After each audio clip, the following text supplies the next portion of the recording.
Self-respect, when you out of line, you put yourself in check. They don't hear me, they don't hear me though. Cycles going round and round and round.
Now I see why you have no hair.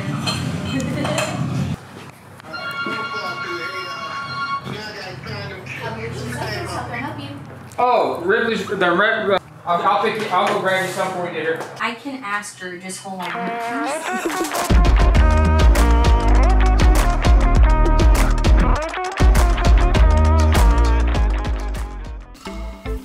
Hello, you beautiful humans. Welcome to my YouTube channel.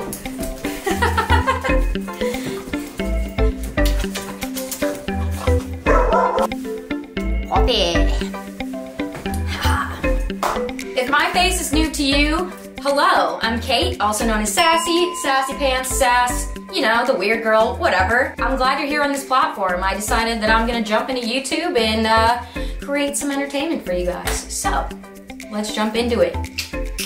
We are right now in my art studio, my plant room, my little creative space. Thought that'd be a good way to kick off this new channel. This weekend, I went down to Evolution Cycles to my buddy's Drew's shop. Let's plug the shop here. And I'm building a chopper down there. So I figured, why not show everybody a little behind the scenes of what we got going on. I've been traveling around the US for the past few years, going to different motorcycle events, you know, with my dog's back, just traveling all over the place. And I figured, why not show everybody like what I'm doing? I've been posting reels on Instagram and showing everybody what I've been doing, but why not bring it to YouTube? Why not take everybody along with me and vlog the entire trip?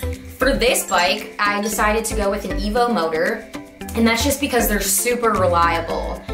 I would love to have a knucklehead. My next build is probably gonna be a knucklehead, which that's big money, but I wanted something reliable that I could work on, you know, that's gonna take me from Michigan to California, or something that I'm comfortable riding from one coast to the next. So I did an Evo. I ended up doing a 5-speed trans just so I could get it on the highway. And I honestly just wanted parts that I thought were cool. So I ended up doing an open primary, which Drew had this genius idea to do like a half open, half closed primary. So we'll show you guys that. I have electric start, but I also have a kicker, which is not really common on a 5-speed, but whatever. I wanted it, I'm doing it. Drew's making it happen. No front brake, suicide shift, foot clutch. Yeah, like it's gonna be sick. I like cannot wait for this piece of art to just be rolling down the road. I get to go to the Damn show in September in Detroit with it. Drew's gonna be there. Like, I can't wait to ride together, park our bikes next to each other and just be like, we built this. We built this together. It's a common misconception when you build a bike that like you have to do everything. Like a builder does everything. And that's not really how it works. Like the coolest bikes have been built with 4 guys hanging out in the garage just having fun. Like it's more about building it with your friends and having fun and like doing cool stuff than it is about I built this or I did that. But it is cool to be able to like say I did this. Like welding on my frame with silicone bronze was so fucking cool. And I think it's cool that I'll be able to go to shows and be like, yeah, I did that weld right there. And I'm super thankful to Drew for like teaching me how to TIG weld. I think that's so freaking awesome. First weekend at the shop, I loaded the dogs up, loaded all my parts up from J&P Cycles. P.S. Use my link, it helps pay for Max dog food. Anyways, loaded all my parts up, headed down to St. Louis. It's about a 7.5-hour drive. Got to Drew's shop and just unloaded like mass amounts of parts and boxes. I didn't have a roller. I didn't have some bike that I'm tearing apart. I literally had parts and boxes. And we kind of just started throwing stuff together. You know, we sat the frame down, we threw some wheels on it, we put the motor in. That was so cool to me, to have nothing but a pile and turn it into a motorcycle. My first trip down there, I learned that zip ties, cardboard, and Sharpies is how you build a motorcycle. Those are the only tools you need. So I have all these like little trinkets and I'm not sure if I want to weld them on yet, so we would just zip tie them onto the frame, see how we liked it, and then we'll go back through and weld everything once we're ready. The first trip I went down to St. Louis, I actually ended up going to church with Drew and his mom on Sunday. And I'm not really a church girl, but it was in a movie theater and it was actually super sick. And I think whether you're religious or not, you can always take something away from your experiences, right? And take something away from the message shared. So that was super meaningful. Then after church, we went to the antique shop. We bought a bunch of things to put on the bike together, super rad. We also went into like a crystal shop. We got coffin nails. We ended up tacking some coffin nails on my gas tank, which is so freaking rad, and on the frame. And then we just spent time in the shop having fun. And I honestly don't think I could have a better day. Like hanging out with the homies, doing something meaningful with them, doing something that's meaningful to me, like just going and just doing the dang thing. Like, oh, it was amazing. I'm used to the little like grinder wheels that have the handle and they're just kind of small. I used to be a carpenter. I'd grind staples out of the floor and stuff, but Drew's grinder wheel, let me tell ya, that thing is powerful. I literally turned it on and it just wanted to like jump out of my hands. I about killed Drew with it, to be honest. So that was fun. We ordered up an exhaust kit, and while I was down there this time, I think that was the first thing that we did. We kind of cut the exhaust kit into pieces, bent it how we wanted, and Drew tacked them together. We kind of just played with it, played with the flow of the bike. I wanted a 2-to-1, just because that's like the look that I prefer. Drew was cutting the primary so that it could be half in, half out. We put our new risers on, tried to like figure out where I wanted the handlebars to sit. Okay, I gotta talk about the seat pan. Drew and I made my seat pan, which is something I've never done before, you know? I'm used to just buying a LaPera seat, throwing it on my bike, but this was a cool experience. So, we took cardboard, we traced out like the shape of the bike, the shape of my sissy bar, and then we kind of like made it out of cardboard, then took the cardboard, cut it out on the metal, and then kind of shaped the seat to my butt. Let me tell you, this is the comfiest seat I've ever sat on. It's not even a seat. It's just the seat pan. It's a piece of metal. And it is like contoured to my butt, to my back. It is fantastic. I am doing a king and queen seat. I just think they look so sick. That's my vibe. I'm here for it. The back seat is like yay big. I'm not trying to have passengers butt Mac, but you know, in an emergency situation, I got you. One of my favorite parts of this bike is the sissy bar. So this sissy bar Drew bent by hand.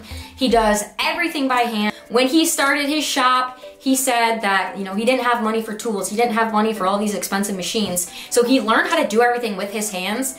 And I think that's amazing. Like, having something that's not perfect, none of us are perfect, so I love it. Like, it's just fitting. I'm here for it. So Drew made me this sick sissy bar, which we'll show you, but that's one of my favorite pieces on the bike, and mainly because we got to make it together and bring our ideas together, and I just think it's so freaking rad. Day 2 of this trip was spent doing some super rad things. We went to Archway Motorcycle Salvage in St. Louis, Missouri, and it did not disappoint. There were old bikes everywhere. We had Harleys, we had Yamahas, we had Hondas, we had everything you could ever think of everywhere. So you have old parts from the 40s, the 50s, the 60s, the 70s, you name it, it was there. That was such a cool experience for me. It was 3 floors of a graveyard of parts, of bikes, everything you could ever want. So, it was amazing. After Archway and finding some sick parts, we ended up going back to the shop, and Joe and I learned how to TIG weld. And I even got to TIG weld on my frame with silicone bronze. I'm doing like this cool little trick to make the welds on my frame pop out and just look a little different. We're going for a grungy vibe with this chopper, but I still want this thing to be a piece of art. So anything creative I can do, I'm doing to this bike. Like, I'm here for it. So we learned how to TIG weld. I definitely shocked myself. That was an experience in itself. It didn't hurt. It's just like surprising. I feel like it's like when your foot falls asleep, but like through your whole body. And I'm super glad Joe caught that on film because it's hilarious. After our welding lessons, we ended up going to our friend Will's house, and then we ended up going to Shithead's house to check out their parts, see if there was anything that we need for my bike. And let me just say, these two dudes are both super rad. They both have a lot of parts. Will has 3 knuckleheads in his garage. I just thought that was so sick. I am definitely building a knucklehead. That is probably gonna be the next bike, but for now, we'll stick to the cheap Evo. We ended up going out to dinner with Drew and his wife. We went and grabbed sushi at this super good sushi spot. I'm a sucker for sushi, so I was here for it. I always have crazy hair. I just let it be. Like, I am a blonde with dreads. It is what it is. It's just gonna be a mess. So day 3, Joe and I decided that we wanted to check out St. Louis. We wanted to check out a few things before rolling home. We came all the way down here like, let's explore. So everything in St. Louis is closed before 10 a.m. Joe and I are both early risers. We're ready to get up, knock shit out, so we had to figure it out. We went down by the levee that has like a bunch of graffiti and art everywhere and ended up checking out this cool abandoned building and taking photos in there. It was 3 stories of just pure chaos. There's trash and artifacts left behind. There's, you know, files from old businesses. There was just so much stuff in there. The ceiling was all textured, the walls are all graffiti, and it honestly was just like so artistic. I ended up taking an old Harley-Davidson tank and hiding it within the rubble and like getting some cool photos of that. And I've really been into sharing my photography lately.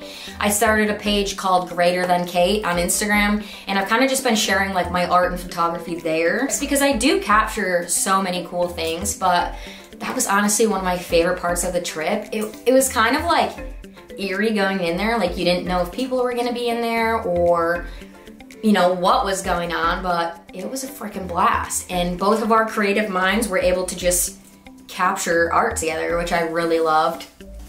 After that, we ended up going to a record store called Dead Wax Records. Super cute, lots of old jams. One of my favorite things to do when I go into a record store is to ask the person working to pick out an album for me, for my record player. So the guy read my vibe. I'm like, I listen to every kind of music, like just pick something out for me. This is what he picked. This is the strangest album I've ever heard in my entire life, and I love it. I love weird things. I'm pretty sure this is from the 70s. If you get the chance, check this out. It's also on Apple Music. The album is Big Science by Laurie Anderson, if you can't see it. But yeah, weird things, here for it. We ended up going to the City Museum, which is like 5 stories of chaos, 5 stories of art. So outdoor they have planes in the sky and you can climb through these tunnels to get up to them. They have castles, they have everything you could ever imagine. And then inside the building there's like tunnels you can climb through, there's art, there's architecture. Joe and I ended up taking so many photos in there, and I'm going to use a lot of my photos to inspire art pieces. So I really, really love looking at old vintage things and using either the patterns or the style to like incorporate in my art. After that, we ended up going to this antique store. I love going to antique stores. I found this guy. He's the cutest little thing. Not only is he cute, but he's a decanter. So you just fill them up with your liquid of choice. Super cute. And then he came with 4 little shot glasses. They're little monks. Oh my God, it's so freaking cute. It's so weird, and I just love weird things. So this is on display in my living room, but I had to show you guys because it's just so freaking cute. I ended up getting a few pieces for my parents' house. I ended up getting a few pieces for my house, but I figured I would show you the weirdest piece and my favorite piece from the haul. And that's something I plan on doing on my journey to all these different motorcycle events. I'm gonna take you guys antiquing with me, show you guys some like weird stuff, and just show you my experience going to all these events, show you the behind the scenes with Sassy, show you what I do at motorcycle events, what I do while traveling that doesn't involve drinking, and show you guys, like, I don't know, what I'm into. I will also have Sturgis in store for you guys this year, probably Fuel Cleveland, just a bunch of shows. I have a whole list of things planned out, but I'm also just gonna bounce into some random stuff. Let me know if there's any shows that you want me to go to, any events, any bike weeks. We went to Daytona, we're going to Sturgis, we're going to the Smoky Mountain Bike Week. This will be the second year of that. Yeah, I'm super excited. I'm super excited to show you guys a little bit more into my life, into the chaos, into the weirdness, and just hang out, be besties together. So I'm kind of like the lone wolf, and you can be the lone wolf with me. So yeah, and I just want to inspire you to go out and travel and do things. Or if traveling's not your jam, just inspire you to go after the things that you want to do, live your best life. I think a lot of people are just afraid, and there's no need to be. Like, we could die tomorrow. And yeah, you gotta live every day like it's your last. So, let's go. Our next stop on this journey is Portland. So, we're gonna load up and see you guys there. It's heavy. Famous love. Yeah, I gotta keep it trendy on my soul. I'm the most selfish person that I know. Here we go, down the rabbit hole. Got a couple carrots around my neck. Self-respect, when you out of line, you put yourself